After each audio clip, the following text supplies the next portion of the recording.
प्रश्न क्रमांक 1 गीताई या ग्रंथाचे लेखक कोण? 1 लोकमान्य टिळक, 2 विनोबा भावे, 3 महात्मा गांधी, 4 महात्मा फुले.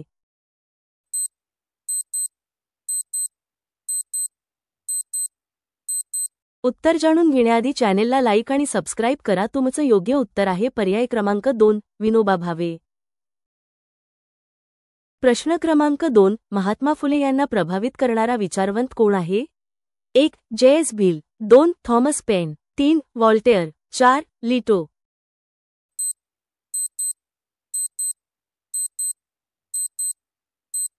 तुमचं योग्य उत्तर आहे पर्याय क्रमांक 2 थॉमस पेन. प्रश्न क्रमांक 3 डॉक्टर बाबासाहेब आंबेडकर यांनी कोणत्या मंदिरात सत्याग्रह केला होता? 1 मुंबादेवी, 2 सोमनाथ मंदिर, 3 काळाराम मंदिर, 4 सिद्धिविनायक मंदिर.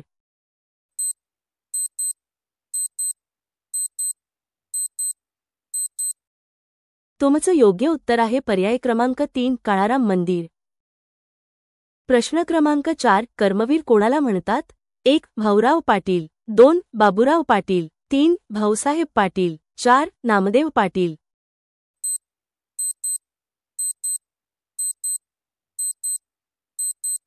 उत्तर माहीत असल्यास कमेंट करत चला. तुमचं योग्य उत्तर आहे पर्याय क्रमांक 1 भाऊराव पाटील. प्रश्न क्रमांक 5 चवदार तळे कोठे आहे? 1 अलिबाग, 2 पनवेल, 3 पुणे, 4 महाड.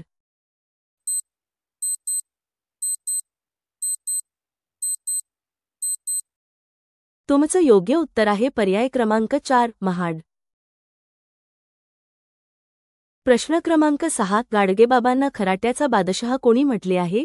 1 राजर्षी शाहू, 2 बाबासाहेब आंबेडकर, 3 प्रबोधनकार ठाकरे, 4 आचार्य अत्रे.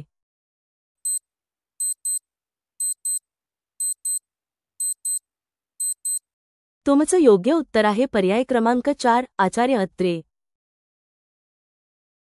प्रश्न क्रमांक 7 खालीलपैकी कोणाला महाराष्ट्राचे ईश्वरचंद्र विद्यासागर म्हणतात? 1 विष्णुबुवा ब्रह्मचारी, 2 विष्णुशास्त्री पंडित, 3 विष्णुशास्त्री चिपळूणकर, 4 महात्मा फुले.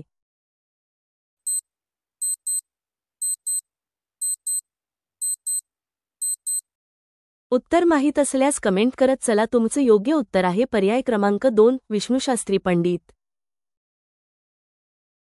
प्रश्न क्रमांक 8 यमुना पर्यटन कादंबरीत कोणाच्या समस्या मांडलेल्या आहेत? 1 अस्पृश्यांच्या, 2 विधवांच्या, 3 शेतकऱ्यांच्या, 4 संस्थानिकांच्या.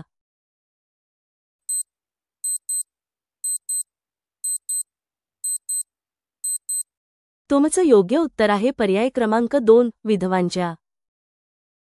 प्रश्न क्रमांक 9 वारकरी चळवळीचा पाया कोणी घातला? 1 संत ज्ञानेश्वर, 2 संत नामदेव, 3 संत तुकाराम, 4 संत एकनाथ.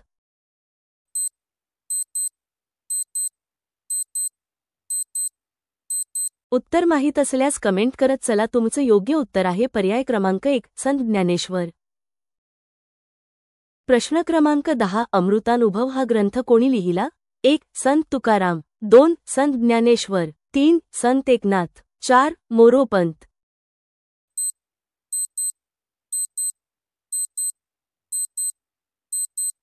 तुमचं योग्य उत्तर आहे पर्याय क्रमांक 2 संत ज्ञानेश्वर. प्रश्न क्रमांक 11 कृष्णाकाठ हा ग्रंथ कोणी लिहिला आहे?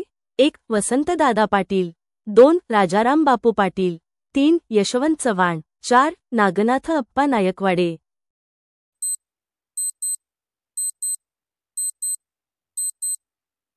तुमचं योग्य उत्तर आहे पर्याय क्रमांक 3 यशवंत चव्हाण.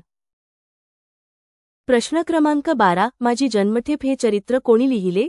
1 लोकमान्य टिळक, 2 स्वातंत्र्यवीर सावरकर, 3 महात्मा गांधी, 4 पंडित जवाहरलाल नेहरू.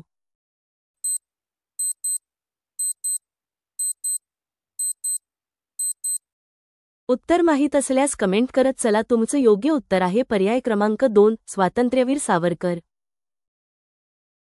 प्रश्न क्रमांक 13 सत्यशोधक समाज कोणी स्थापन केला? 1 महात्मा फुले, 2 लोकमान्य टिळक, 3 यशवंत चव्हाण, 4 बाबासाहेब आंबेडकर.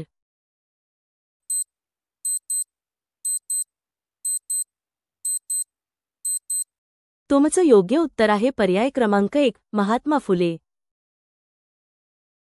प्रश्न क्रमांक 14 पतित पावन मंदिर कोणी स्थापन केले? 1 साने गुरुजी, 2 महर्षी कर्वे, 3 स्वातंत्र्यवीर सावरकर, 4 लोकमान्य टिळक.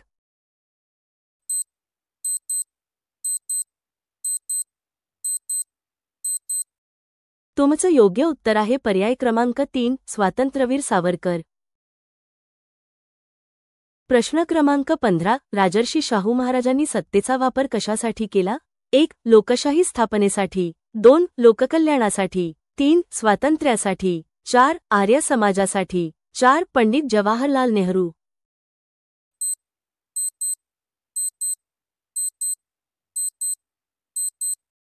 उत्तर माहीत असल्यास कमेंट करत चला. तुमचं योग्य उत्तर आहे पर्याय क्रमांक 2 लोककल्याणासाठी.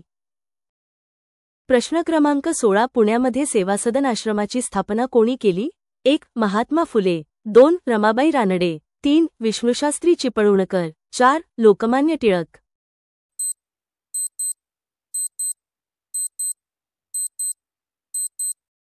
तुमचं योग्य उत्तर आहे पर्याय क्रमांक 2 रमाबाई रानडे.